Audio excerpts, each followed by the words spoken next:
Welcome back to our countdown of the greatest Gator teams of all time. We're on number 4, almost getting there. It's the 2005-2006 Florida basketball team, which won the national championship, and you know, just it was an amazing run.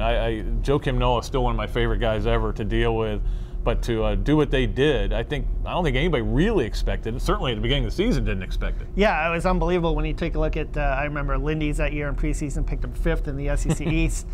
Before the tournament in Madison Square Garden, which was really their kind of breakout tournament when they beat Wake Forest and Syracuse, I remember Billy showed them tape of Perry Clark, who was a Sunshine basketball analyst, just talking about all their holes and how they're no good.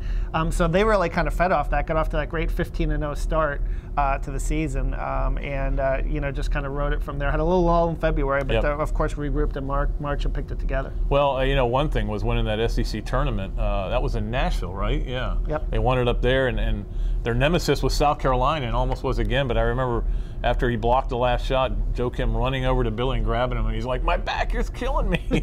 He had that bad back, but the run through the NCAA tournament was it was just so much fun to watch that team play together as a team and then just throttle UCLA in the final. Yeah, and Noah really took his game to another level in February and March. You know, he set the all-time NCAA tournament record for block shots, as you remember.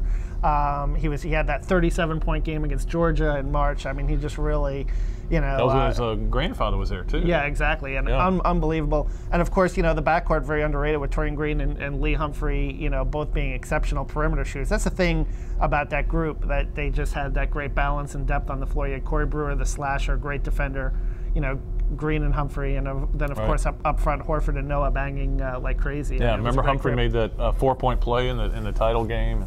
It was just a great team, and it was just kind of the perfect matchup. And even Adrian Moss in the title game gives him some quality points. Unsung performance. Remember, Horford got into a little bit of foul trouble, and Moss came in. He scored 9 points in the first half of that game. And, you know, you're really talking about, I think, you know, Billy talked about, you know, that group in general, about how that year they came from nowhere, and then the next year they had all the expectations in the world. So yeah, it was, you know, obviously the play of the season for them was Corey Brewer throwing in that shot against Georgetown. We knew that was going to be the tough matchup for them because they're so big and physical and they were going to slow it down.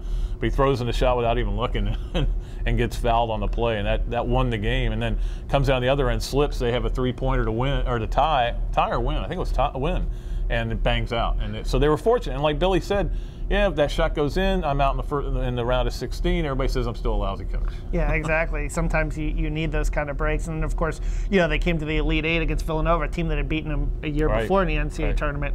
And Villanova started 4 guards that day. And I remember Florida just dominated them up front because they had that big front court.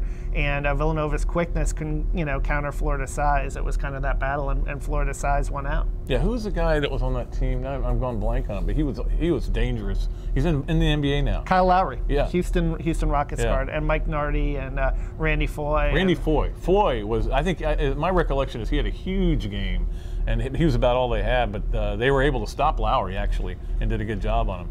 That's number 4, the Florida men's basketball team, 2005-2006. You may not agree with us on all these. You're not supposed to.